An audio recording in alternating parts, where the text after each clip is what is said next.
Olá, meus queridos, como vocês estão? Tudo bem? Tudo tranquilo?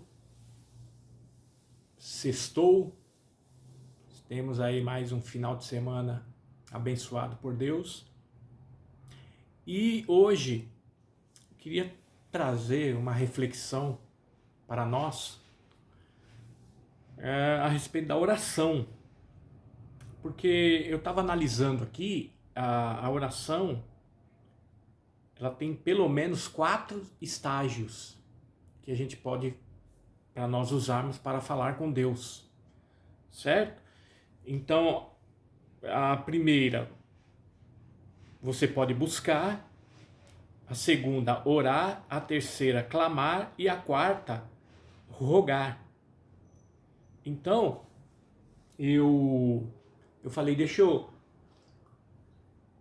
compartilhar com os irmãos a respeito da oração, porque a própria Bíblia fala em Romanos 8:26 que não sabemos orar como convém, né? Quem intercede por nós é o Espírito Santo de Deus. Então, neste momento, eu peço ao Espírito Santo de Deus que perdoe os nossos pecados e traga todo entendimento cativo com respeito a esta palavra, esta reflexão e concernente à oração. Então vamos lá.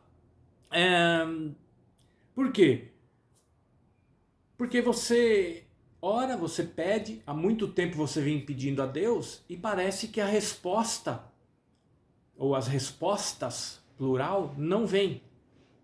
E há muito tempo eu tenho orado a Deus e tenho esperado algo de Deus, para Deus confirmar na minha vida, e parece que tem hora que você fica assim, muitas vezes triste, abatido. Por que não vem? Por que não, Deus não responde? Por que não acontece? Tanto tempo que eu venho orando e ainda a resposta não chegou. E aí eu estava buscando, orando a Deus, e lembrei desses 4 estágios aqui da oração, que claro, né, que tudo resume a oração. Eu só falo a respeito das nomenclaturas. Por exemplo, buscar, ou seja, significa o quê? Quando Deus aparentemente se esconde. E aí, lá em Isaías 56, versículo 6, fala sobre isso. Isaías 56, 6. Ele diz o quê? 55, 6, aliás. Buscai ao Senhor, buscai ao Senhor Jeová enquanto se pode achar. Invocai-o enquanto está perto. Então, e muitas vezes é exatamente o que eu acabei de falar aqui. Buscar é quando Deus aparentemente se esconde. E a gente muitas vezes pensa sobre isso. Será que Deus não ouviu ainda a minha oração? Será que Deus se escondeu de mim? Porque há tanto tempo eu oro, há tanto tempo eu peço, há tanto tempo eu jejuo, sou um dizimista fiel, sou um ofertante fiel, faço os votos, mas parece que... E Isaías 56 diz: buscar o Senhor enquanto se pode achar. Ou seja, ele ainda não está escondido. Ele não se esconde porque ele diz que ele é onisciente, ele está em todo lugar ao mesmo tempo. Invocai-o enquanto está perto. Então, muitas vezes nós pensamos assim: acho que Deus se escondeu de mim, porque até agora aquele emprego que eu busco, aquela promoção que eu busco, tenho orado, mas parece que nunca vai chegar. Deus se escondeu de mim. A Bíblia está dizendo que não. A segunda coisa é orar. Claro, né? Isso é óbvio. Quando nós fortalecemos a comunhão com Deus. Então aqui está dizendo para orar. Orar. Como eu disse para você no início, que Romanos 8:26 diz, não sabemos orar como convém, mas a oração, ela fortalece a comunhão com Deus. A mesma coisa quando você é fiel ao teu irmão da fé, é fiel à tua igreja, com o seu pastor. A comunhão, ela é cada vez mais fortalecida. E com Deus é a mesma coisa. Porque muitas vezes a gente fala assim, tá, mas eu estou orando, mas para que orar? Para que serve a oração? Serve justamente, nós estamos falando com alguém. E quem é esse alguém? Esse alguém é invisível aos nossos olhos, porque os nossos olhos espirituais, eles estão fechados. Deus não deixou que ele fosse aberto como os nossos olhos físicos. Mas a gente sabe que ele está presente. E inclusive sabe que o Espírito Santo está dentro de nós. Então, para nos fortalecer a comunhão, é orar, é buscar a Deus. Eu me lembrei agora, por exemplo, a tentação no deserto, quando Jesus disse a Satanás, nem só de pão, quando ele foi tentado, nem só de pão viverá o homem, mas de toda palavra que procede da boca de Deus. Ou seja, nem só de pão, ou seja, nem só de arroz, feijão e carne, trazendo para hoje, viverá o homem, mas de toda a palavra, ou seja, as escrituras que nós lemos, que nós meditamos, que nós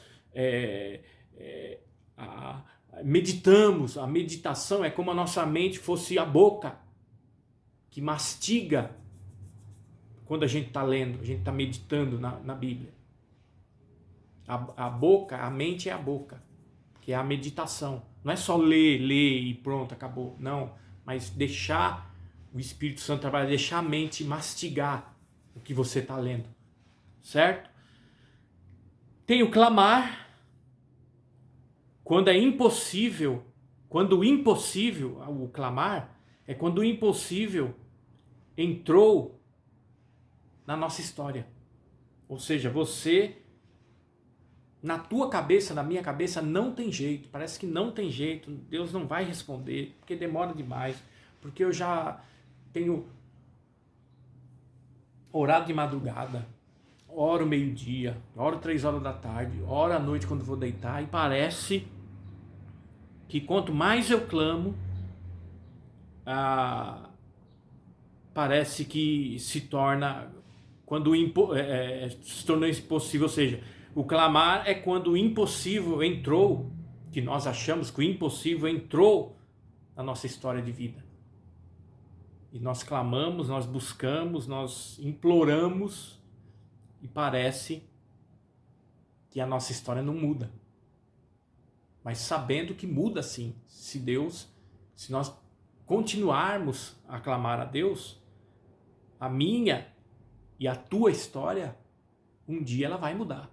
Mas vai mudar quando Deus quiser que ela mude. Porque tem muitas coisas que Ele precisa trabalhar dentro de nós. Às vezes, não é o momento agora de mudar a sua história. Porque ainda tem muita... Lembra quando a Bíblia diz que nós somos transformados de glória em glória? Ou seja, todo dia é uma nova fase da nossa vida. Então Deus precisa transformar nós por dentro, transformar nossa mente, o nosso linguajar, o nosso olhar, os nossos ouvidos.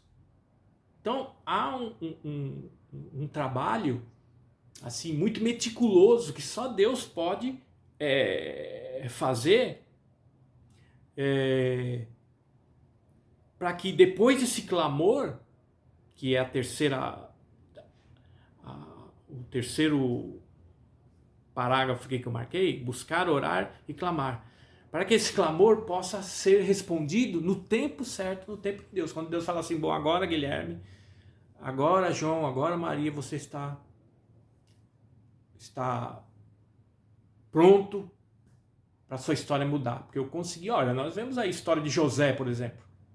Olha a história de Jó. Olha a história de Jeremias, que nós acabamos de ler aqui. Olha a história de Paulo. Acho que todos os personagens da Bíblia, não teve um que não clamou a Deus, mas a história dele, Deus precisou mudar. E levou, ó, às vezes até décadas, para Deus poder mudar, para colocar ele lá onde Deus quer que ele fosse colocado. Moisés, por exemplo, fugiu do Egito, 40 anos distante do Egito, e Deus foi trabalhando na vida dele, depois ele voltou para o Egito novamente, para libertar o povo. Demorou mais 40 anos Deus ensinar ele ali dentro do Egito, onde ele nasceu. E então há muitas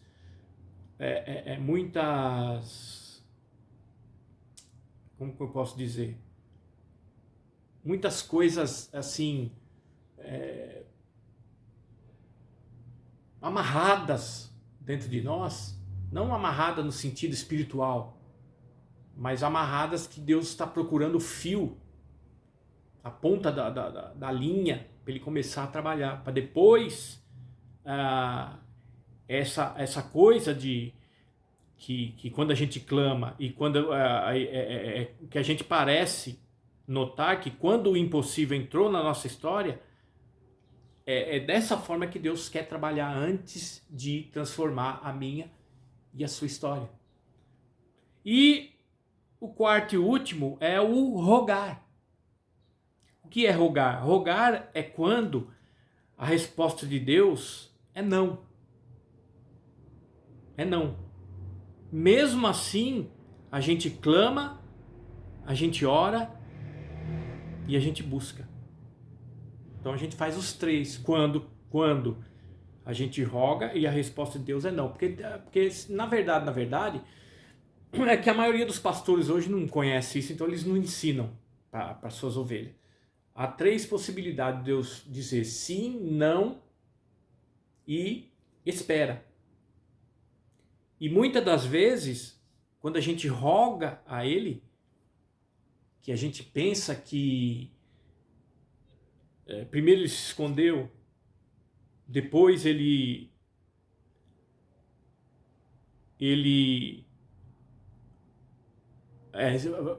tornou-se para nós, não para Ele, para nós impossível, quando a gente clama.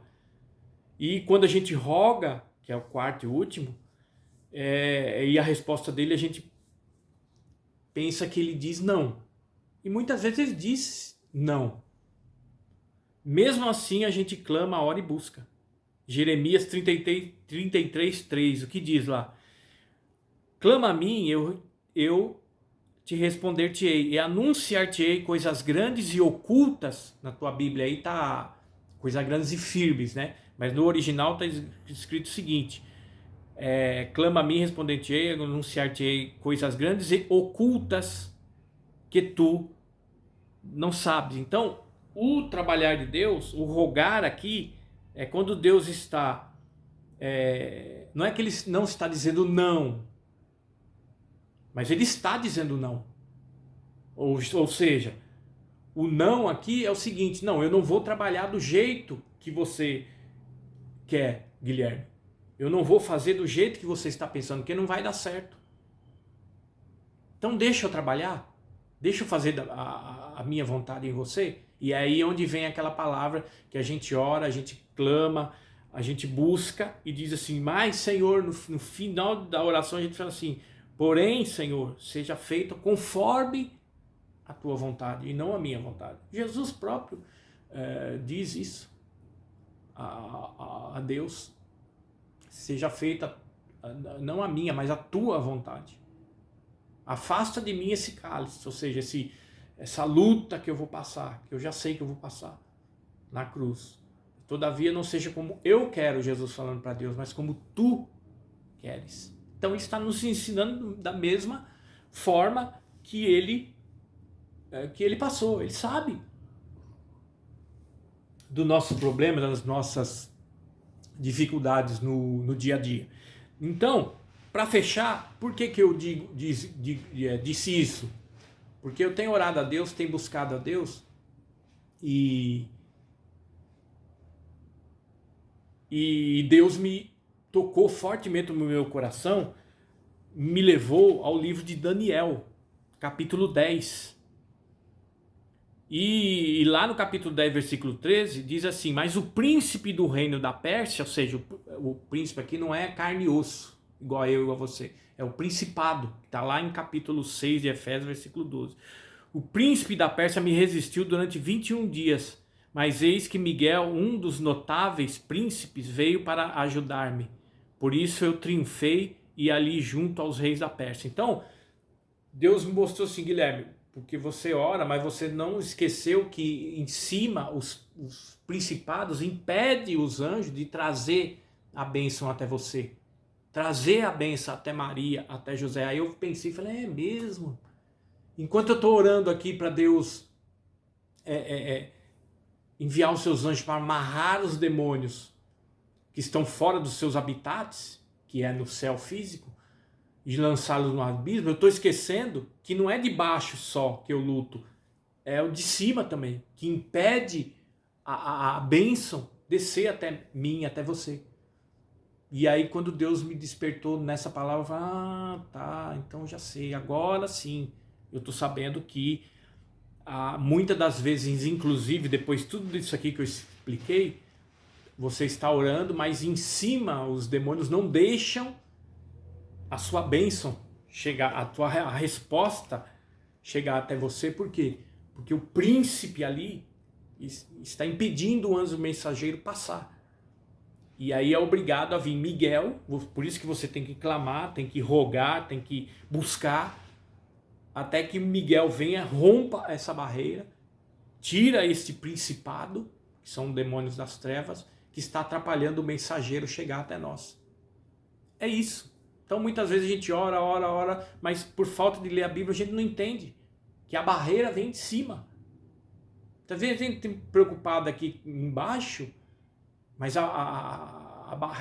os demônios estão impedindo o anjo mensageiro descer até nós para nos dar a resposta da nossa oração. Por isso que nós temos que clamar como Daniel, que enviou o Miguel para romper essa barreira, para que o anjo mensageiro chegasse e levasse a resposta a Daniel. Então, muitas das vezes é isso. A barreira vem de cima. E nós não devemos deixar esmorecer, desistir.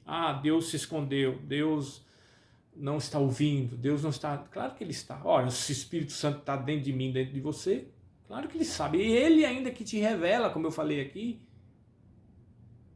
o que está acontecendo, que a sua oração não é respondida, não foi respondida até agora. Muitas vezes por causa de você, das suas atitudes, da sua falta de orar mais. Você faz aquela oração miojo de 3 minutos, né? Muitas vezes tem que orar mais. Certo? Então é isso que eu trouxe aqui, uma reflexão para você, que eu recebi de revelação do Espírito Santo. Falei, eu vou passar para os meus irmãos para que eles possam aprender, para que eles possam ler mais a Bíblia, para que eles possam aprender a buscar a Deus, para que eles possam saber de onde que vêm as barreiras. É assim. Então, sendo assim, uma ótima sexta-feira a todos,